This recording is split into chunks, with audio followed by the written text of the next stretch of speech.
Bonjour les amis, vous allez bien? Alors, comme convenu, une nouvelle vidéo dans l'esprit du salon littéraire.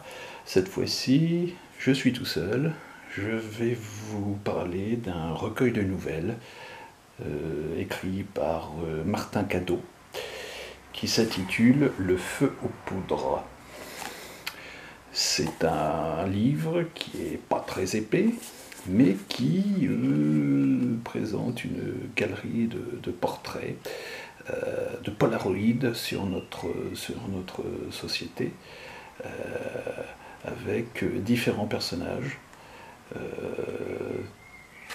des jeunes, des vieux, ou, si on a un peu plus de respect, des anciens.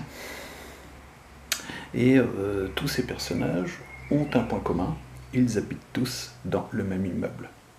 Un immeuble qui pourrait se situer aussi bien à Lille qu'à Marseille ou dans certains arrondissements de Paris. Et parmi toutes ces nouvelles, il y en a une qui, je trouve, a une certaine résonance dans le contexte actuel.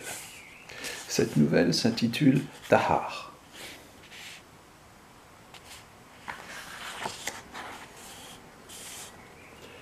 Alors qu'il pénétrait dans son appartement, une rage sourde consumait les entrailles de Tahar.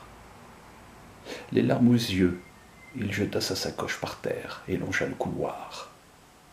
En passant devant le guéridon, il frappa violemment le panier à clé qui s'envola à travers le séjour, projetant dans la pièce la multitude de petits objets du quotidien qui s'y accumulaient, faute de mieux. Il avait envie de hurler. Son geste de rage ne l'avait pas apaisé. Au contraire, sa vacuité le prenait à revers, alors qu'il se baissait pour ramasser les boutons de chemise, piles usagées et autres jetons de caddie. Fulminant, il tourna plusieurs fois autour de la table du salon, d'un pas nerveux, puis se dirigea vers la cuisine. Atteignant le seuil, il s'apprêtait à abattre son poing sur le mur, mais se ravisa au dernier instant. Le souvenir d'une violence aiguë. Ce putain de mur l'emporte toujours. Il prit son paquet de Lucky Strike et s'alluma une cigarette. Il aspira avidement la première bouffée, avec l'espérance illusoire qu'elle étouffe sa rage. Puis il recracha longuement la fumée, la tête tournée vers le plafond, les yeux clos. Il tirait frénétiquement sur sa cigarette. Le mégot disparut sous les cendres qui finirent par s'étaler sur le carrelage. Il n'y prêta pas attention et s'en alluma une autre qu'il fuma plus lentement. Il s'approcha du canapé et posa une main sur le rebord. Les événements de l'après-midi étaient comme marqués au fer rouge dans sa mémoire.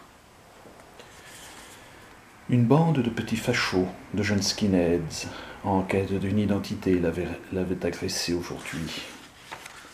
Tête de bulldog, crâne rasé, Bombers Lonsdale, l'archétype de l'abruti.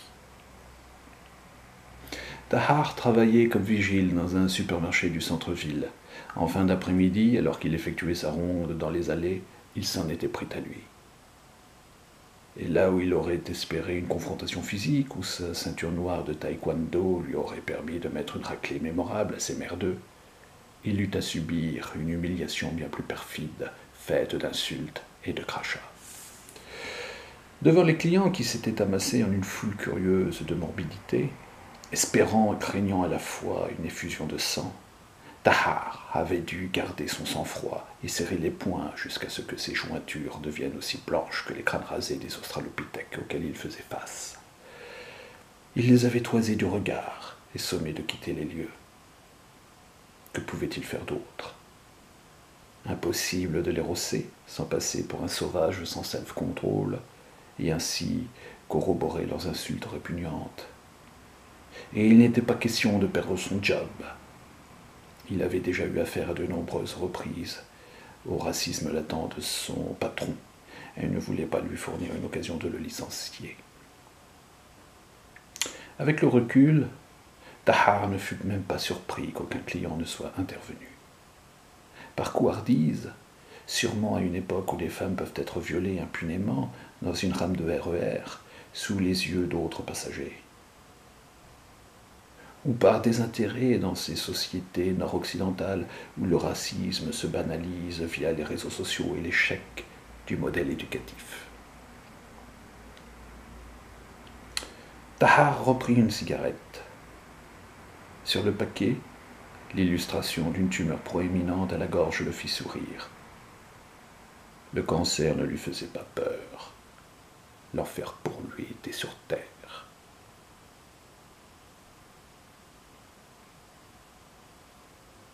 La rage avait laissé place à une sombre résolution, la vengeance.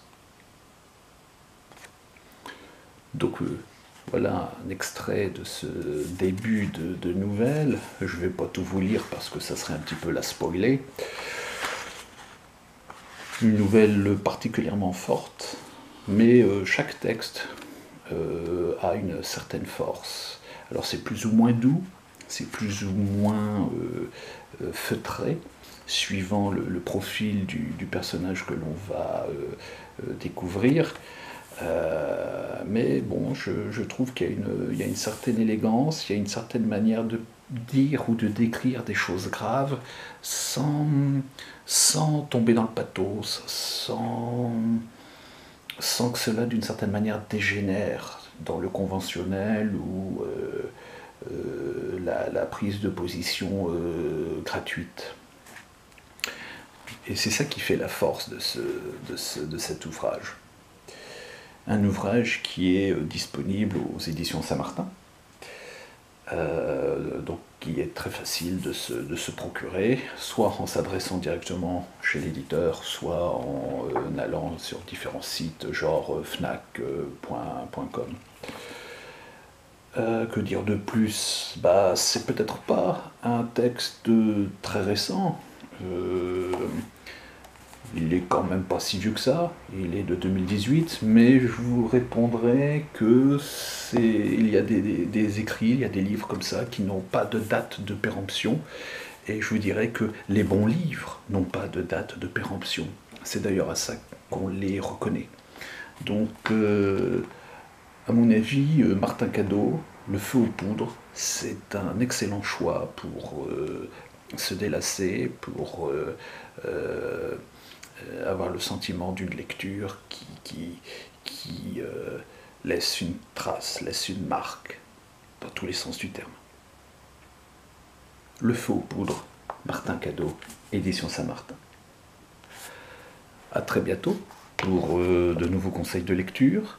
Et puis, n'oubliez pas, abonnez-vous, likez et surtout, partagez. À bientôt.